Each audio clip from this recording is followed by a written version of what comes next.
శ్రీమాత్రే నమః. నమస్కారం. క్రోధినామ సంవత్సర ఉగాది శుభాకాంక్షలు ప్రతి ఒక్కరికి కూడా. మనం ఉగాది గురించి కూడా గత కొన్ని ఎపిసోడ్లో తెలుసుకున్నాం. ఉగాది అంటే ఏంటి, ఏం చేయాలి, ఆ రోజు చేయవలసినవన్నీ కూడా చేద్దాం.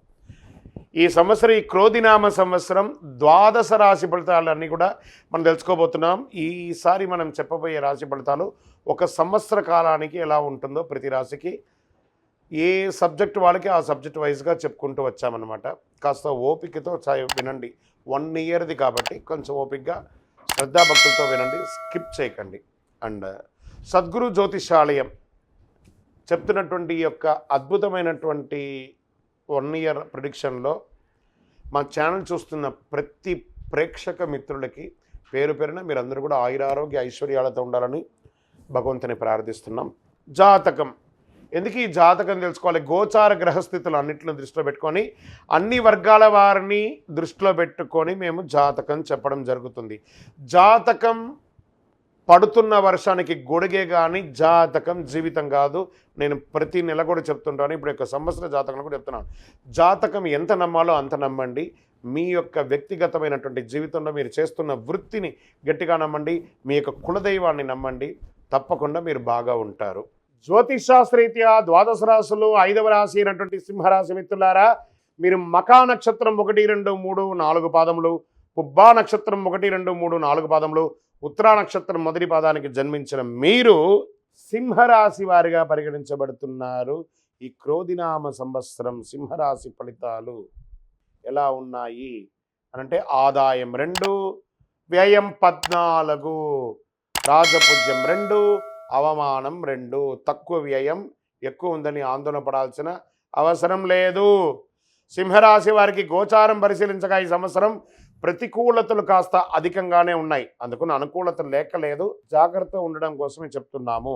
మే 1వ తారీఖు నుండి ఈ సంవత్సరం అంతా దశమ స్థానంలో గురుడు సువర్ణమూర్తిగా సంచరిస్తున్నాడు. శని 7వ స్థానంలో లోహమూర్తిగా సంహరిస్తున్నాడు.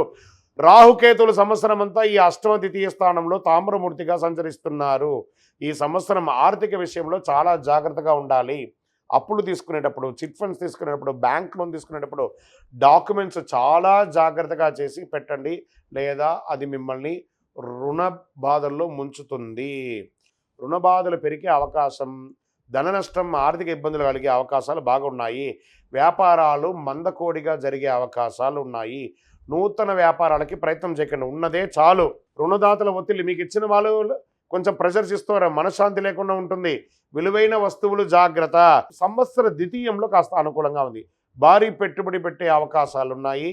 వ్యాపార పరంగా స్వల్ప లాభాలు కనిపిస్తాయి. కొత్త వ్యాపారం చేసే వారికి చాలా అనుకూలంగా ఉంటుంది. సెప్టెంబర్ తర్వాత బ్యాంకు రుణాలు ప్రయత్నించే వారికి కూడా అనుకూలం. రావాల్సిన డబ్బులు కానీ మొండి బకాయిలు కానీ వచ్చే అవకాశాలు ఉన్నాయి. స్థిరాస్తులు కొనుగోలు చేయడంలో, లోన్ తీసుకోవడంలో ఖర్చులు ఎక్కువ అవుతాయి. డాక్యుమెంట్స్ చూసి సంతకం పెట్టండి.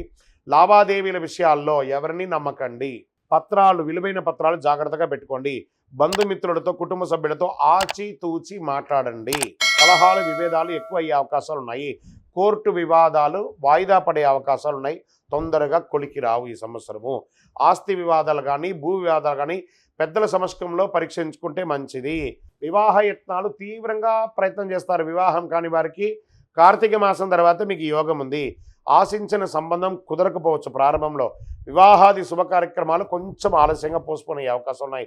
ప్రేమికలు వివాహాలు ఆలస్యంగా జరుగుతుంది, లేదా ప్రేమికులు విడిపోయే అవకాశాలు ఎక్కువ కనబడుతున్నాయి. సంతానం కోసం ప్రయత్నం చేసేవారికి అక్టోబర్ తర్వాత మంచి సాఫల్యం దొరుకుతుంది. విద్యార్థులు విద్య కోసం నిరుత్సాహం కాస్త తప్పదు. కష్టపడాలి, బాగా కష్టపడాలి. చదువులో కొంచెం కొంచెం కాదు, చదువు పట్ల ఆసక్తి పెరుగుతుంది, కానీ బద్ధకం, నిర్లక్ష్యం, దానివల్ల పెద్ద మిస్ అయ్యే అవకాశాలు కనబడుతున్నాయి.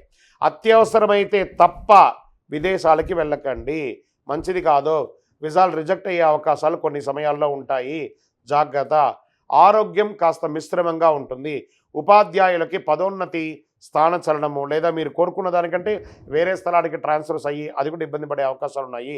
నిరుద్యోగులకి జూలై తర్వాత మంచి అవకాశాలు వస్తున్నాయి. ఐటీ రంగం వారికి టెన్షన్ టెన్షన్ టెన్షన్ టెన్షన్. అధికారులు కింద స్థాయి సిబ్బందితో ఇబ్బందులు తప్పవదు. ప్రైవేట్ సంస్థ ఉద్యోగాలకి మిశ్రమం. ఆగస్టు, అక్టోబర్ నుండి ఫిబ్రవరికి కొంత అనుకూలంగా ఉంటుంది. పారిశ్రామిక రంగాల వారికి ప్రోత్సాహకరంగా ఉంటుంది. వ్యవసాయ రంగం వాళ్ళకి అభివృద్ధిగా ఉంటుంది, 2 పంటలు కూడాను.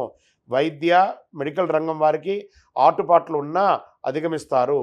న్యాయ సాంకేతిక సినిమా టీవీ మీడియా రంగం వారికి అవకాశాలు వస్తాయి. అన్ని రంగాల వారికి మిశ్రమ ఫలితంగా ఉంటుంది. ట్రాన్స్పోర్ట్ రంగం వారికి కాస్త నిరాశాజనకంగా ఉంది. సంఘంలో గౌరవ మర్యాదలు కాస్త మిశ్రమంగా ఉంది. నూతన వాహనాలు కొనుగోలు చేయడం వల్ల ధనం నష్టం కలిగే అవకాశాలు ఉన్నాయి. ప్రజాక్షేత్రంలో వెళ్ళే రాజకీయ నాయకులకి ఇది ఒక చిరుగడ్డు కాలం, జాగ్రత్త. బంగారంపై పెట్టుబడి పెట్టండి. మెజారిటీ ఈ రాజకీయ నాయకులు మెజారిటీ గేమ్ ఆడే అవకాశాలు ఎక్కువ ఉన్నాయి. అంచనా వేయడం అంత ఈజీ కాదు కాబట్టి జాగ్రత్త.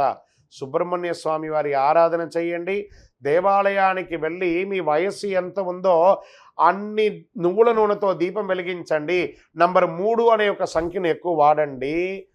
పశ్చిమ దిశ ప్రయాణాలు మీకు చాలా అనుకూలంగా ఉంటుంది. చామని ఛాయ్ రంగును ఎక్కువ వాడడానికి ప్రయత్నం చేయండి. ఇంకను మీ యొక్క సంపూర్ణ జాతకం తెలుసుకోవాలనుకుంటే మీ పరిసర ప్రాంతాల్లో ఉన్నటువంటి సద్గురువులను సంప్రదించి జాతకం తెలుసుకోండి. లేదా మా ద్వారా చెప్పాలనుకుంటే ఈ యొక్క నంబర్కి, కింద కనబడుతున్న నంబర్కి మీ పేరు, date of birth, time of birth, place of birth WhatsApp చేయండి వివరాలు. విజయోస్తు.